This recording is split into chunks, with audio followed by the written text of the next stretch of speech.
नमस्कार। चंद्रकांत भट्ट अमेरिका से। सब कुछ सीखा हमने, ना सीखी होशियारी है। हमारे पास सब कुछ ईश्वर का दिया हुआ है। जन्म भी दिया, मृत्यु तो होने वाली है कि कहाँ जाएंगे कुछ पता नहीं है। जन्म के पहले क्या थे पता नहीं है। जन्म के बाद समझने के बाद ख्याल आया कि मैं बालक हूँ, तुम भी बालक हो। एक बुजुर्ग औरत मर गई। यमराज लेने आए। औरत ने यमराज से पूछा, आप मुझे स्वर्ग ले जाएंगे या नरक? यमराज बोले दोनों में से कहीं नहीं। ज्यादातर हम पृथ्वी लोक, स्वर्ग लोक, मृत्यु लोक, नरक लोक, ये सब की बात जब से हमने समझना सीखा, लिखना सीखा, पढ़ना सीखा, तब से हम कहने लगे। साधु संत हम तो समझाने लगे, हम समझने लगे। राजकारणी समझाने लगे, हम समझने लगे। तो जैसे आज के राजकारणी 15 लाख आपके खाते में आ जाएंगे। आपके खाते में 10,000 डाल दिया, आपने वोट डाल दिया, उसको इलेक्ट कर दिया। 5 साल वो जलसा करेंगे।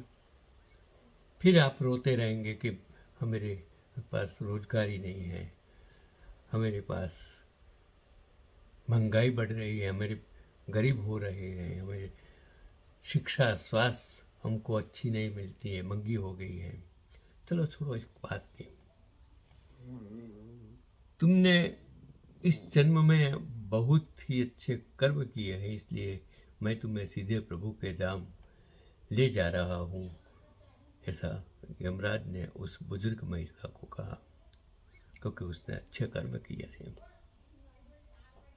बुजुर्ग औरत खुश हो गई, बोली धन्यवाद, पर मेरी आपसे एक विनती है, रिक्वेस्ट है।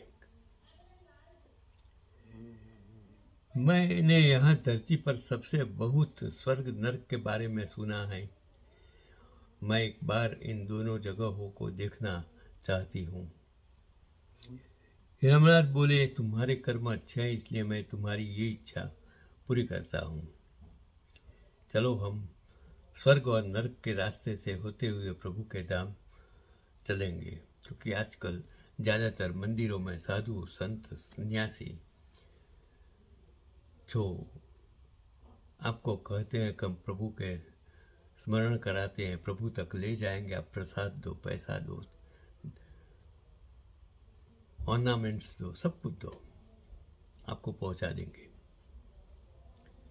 दोनों चल पड़े। सबसे पहले नरक आया। नरक में बुजुर्ग औरत ने जोर जोर से लोगों के रोने की आवाज़ सुनी। वहाँ नरक में सभी लोग दुबले पतले और बीमार दिखाई दे रहे थे, दुखी थे, बहुत खराब स्थिति में जी रहे थे। औरत ने एक आदमी से पूछा, यहाँ आप सब लोगों की ऐसी हालत क्यों है? आदमी बोला, तो और कैसी हालत होगी, मरने के बाद सब जब से यहाँ आए हैं हमने एक दिन भी खाना नहीं खाया, भूख से हमारी आत्माएं तड़प रही है।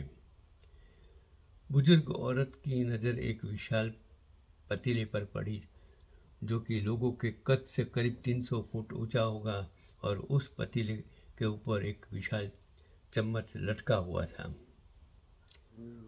उस पतीले में से बहुत सी शानदार खुशबू आ रही थी। बुजुर्ग औरत ने उस आदमी से पूछा, इस पतीले में क्या है? आदमी मायूस होकर बोला, ये पतीला बहुत ही स्वादिष्ट खीर से हर समय भरा रहता है। तो बुजुर्ग औरत ने हैरानी से पूछा, इसमें खीर है तो आप लोग पेट भर के ये खीर खाते क्यों नहीं, भूख से क्यों तड़प रहे हो? आदमी रो रो कर बोलने लगे, कैसे खाएं? ये पतीला 300 फीट ऊंचा है, हम में से कोई भी उस पतीले तक नहीं पहुंच पाता। बुजुर्ग औरत को इन पर तरस आ गया। सोचने लगी, बेचारे खीर का पतीला होते हुए भी भूख से बेहाल हैं। शायद ईश्वर ने इन्हें यही दंड दिया होगा। यमराज जी बुजुर्ग औरत से बोले, चलो हमें देर हो रही है। दोनों चल पड़े। कुछ दूर चलने पर स्वर्ग आया। वहां पर बुजुर्ग औरत को सबकी हंसने खिलखिलाने की आवाज सुनाई दी। सब लोग बहुत खुश दिखाई दे रहे थे। उनको खुश देखकर बुजुर्ग औरत भी बहुत खुश हो गई। पर वहां स्वर्ग में भी बुजुर्ग औरत की नजर वैसे ही 300 फुट ऊंचे पतीले पर पड़ी जैसा नरक में था। उसके ऊपर भी वैसा ही चम्मच लटका हुआ था। बुजुर्ग औरत ने वहां लोगों से पूछा, इस पतीले में क्या है? स्वर्ग के लोग बोले कि इसमें बहुत टेस्टी खीर है। बुजुर्ग औरत हैरान हो गई। उसने बोली, पर ये पतीले तो 300 फीट ऊंचा है, आप लोग तो इस तक पहुंच ही नहीं पाते होंगे। उस हिसाब से तो आप लोगों को खाना मिलता ही नहीं होगा, आप लोग भूख से बेहाल होंगे। पर मुझे तो आप सभी इतने खुश लग रहे हो, ऐसे कारण क्या है? उसका कारण क्या है? लोग बोले, हम तो सभी लोग इस पतीले में से पेट भर के खीर खाते हैं। औरत बोली, पर कैसे? पतीला तो बहुत ऊंचा है। लोग बोले, तो क्या हो गया? पतीला ऊंचा है तो यहाँ पर कितने सारे पेड़ हैं। ईश्वर ने पेड़ पौधे नदी झरने हम मनुष्य के उपयोग के लिए ही तो बनाए हैं। हमने इन पेड़ों की लकड़ी ली, उसको काटा, फिर लकड़ियों के टुकड़ों को जोड़ के विशाल सीढ़ी का निर्माण किया। उस लकड़ी की सीढ़ी से सहारे हम पतीले तक पहुंचते हैं और सब मिलकर खीर का आनंद लेते हैं। बुजुर्ग औरत यमराज की तरफ देखने लगी। यमराज मुस्कुराए हुए बोले, ईश्वर ने स्वर्ग और नरक मनुष्यों के हाथों में ही सौंप रखा है। चाहे तो अपने लिए नरक बना दे, चाहे तो अपने लिए स्वर्ग बना दे। ईश्वर ने सबको एक समान हालातों में डाला है, सबको जन्म दिया है, सबको मृत्यु देने वाला है। तो उसके लिए उसके सभी बच्चे एक समान हैं, तो वो किसी से भेदभाव नहीं करता। वहाँ नरक में भी पेड़ पौधे सब थे, पर वो लोग खुद ही आलसी हैं। उन्हें खीर हाथ में चाहिए। वो कोई कर्म नहीं करना चाहते, कोई मेहनत नहीं करना चाहते, इसलिए भूख से बेहाल हैं। क्योंकि यही तो ईश्वर की बनाई इस दुनिया का नियम है। जो कर्म करेगा, मेहनत करेगा, उसी को मीठा फल खाने को मिलेगा। यही आज का सबसे बड़ा पैगाम है। वो महात्मा गांधी, ये सरदार पटेल, ये नेहरू, ये आज़ादी के लड़वैये, इन सब ने आपके लिए आज़ादी तो दिलवाई, लेकिन आज़ादी का जतन करने का काम आप सभी का है। आपके 4 इंसान गुजरात के अगर आपको गुलाम बनाना चाहे और आप गुलाम बनना चाहते हो, तो इसके लिए महात्मा गांधी, सरदार पटेल जिम्मेदार नहीं है।